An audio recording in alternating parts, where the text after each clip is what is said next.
Hello everyone, maayong gabi. Natay duha ka badminton racket diri karon atong hisgutan. So ang unang racket is Enforce 111, Apex Enforce 111 versus Apex Z Power 900. Okay mo ni siya. Okay. Z Power 900. So in comparison sa ulo ta magsugod. Okay, ang ulo niya sa Enforce kay gamay. Gamay siya, paana siya. And then kaning sa kuan Z Power kay lapad dako.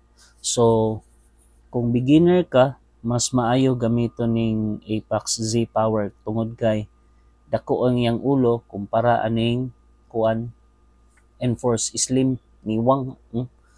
So mas gamit ni siya sa mga advanced o intermediate player.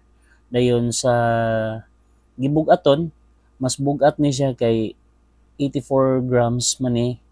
Dayon slim shaft kani pod kay 75 bra ang gramo ani. So mas gaan dayon less power. Mas nindot ni siya gamiton sa mga elementary kay mas gaan din kani mas nindot ni gamiton sa mga hamtong-hamtong na kay mas bugat-bugat.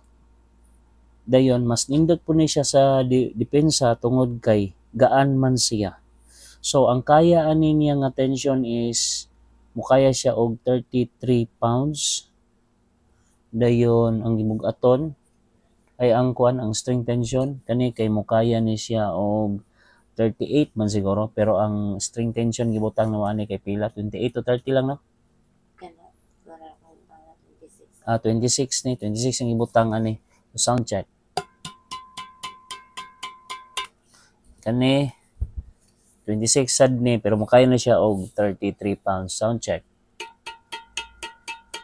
So mas hilaw ang tingog niya no kumpara ani si Ipa kining tingog hagtik. So kung papilion ko aning duha kay siyempre mabilong di man ko mabutang sa beginners kay dugay naman kay ko kadulag badminton. So mas ganahan ko mo gamit ani. Although mas lisod pero mas lami ni siya, high power. Kini mas nindot sa beginners. Then ako pa ni ipagamit-gamit sa akong mga players. Daghang salamat.